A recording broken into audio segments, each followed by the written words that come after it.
කපිලයියේ කපිලයියේ ඇයි උන්නේ කපිලයියේ පොඩ්ඩක් එනකො පල්ලෙහාට මොකටද බං අපි දෙන්නටම වැදගත් කාරණාවක් පල්ලෙහාට බහිනකො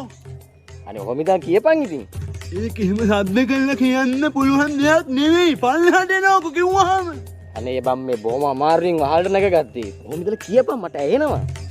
පල්ලෙහාට එන්නකො ඒක වැදගත් කාරණාවක් සිංහල තේරෙන්නේ නැද්ද බොට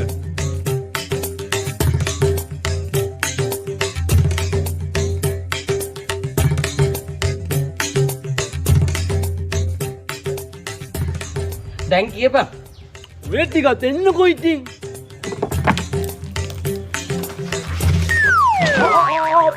බැන්න යන්න නෙමෙයි යකෝ වැටුණා පිස්සුද උඩේ ඉඳන් පයින්ද දැන් ඇයි කපිලයි උඹේ අතේ රුපියල් 500ක් නැද්ද ගන්න ඒ තිබ්බනම් මම දෙනවා උඹට මේ වෙලාවේ අතේ මුකුත් නෑ උඹට මට දෙන්න 500 ඒක තමයි දැන් ඕක කියන්නද මට මේ අර උඩේ ඉඳලා බහින්න කිව්වේ උදේ සල්ලිල්ල ගන්න අදාගද සල්ලිල්ල ගන්න වරින් ගන්න කොහේ වරින් වහලුඩට ඉතින් දෙව්වරි වගේ චරිතයෙන් මේ කපිලයිලා කියන්නේ මොකන්ද බං ඒ ගාන්ටාන් සද්දයෙන් පුයි කිතිබේ කපිල් යුවනේ වරින් බවයි කපිලයියා නැතුව ඉන්නසෙප්පේ කලාමලේ කපිලා මෙහාට වරින් ගොබ ඇයි ඉන්නවා බංගු පණන් ගන්න නගපංගු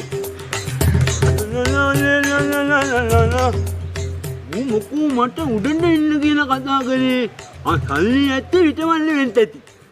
අපිලා මෙහාට වලෙන් කුබන් ඇයි උඹට නෙවෙයි මම සින්නවා කියන්නේ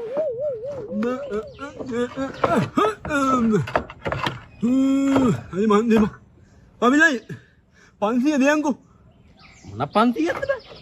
ඒ බම් මේ උද දෙකන් ආව උඹ සල්ලි දෙන්නනේ මට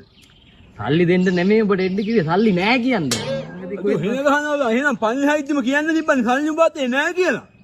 හරි ඉතින් උඹ මට බිමට එන්න කියලා රුපියල් 500ක් නැද්ද කියලා ඒව මං උඩට එන්න කියලා නෑ කිව්වා එහෙනම් ගහන්න ගලන්න එපා මං කපිලයා උඹ මොනේත් නේ මම්මා ඒ වගේ අසමන්දන් වැඩ කරන්නේ අයිසි ගොන්නු තනුනේ උඹ දැනගන්න උඹට මං හොඳ මොනියා කපිලන්නකෝ කපිලයා මොජක කපිලයා බෙච්චා තෝ හිටට ගහලා පොල් වර්ධ ගත්තා කියලා හිතාගන්න හරිය තෝ වහන් ගාව කියලා හිතාගන්න ඉන්නියෝ තෝ මං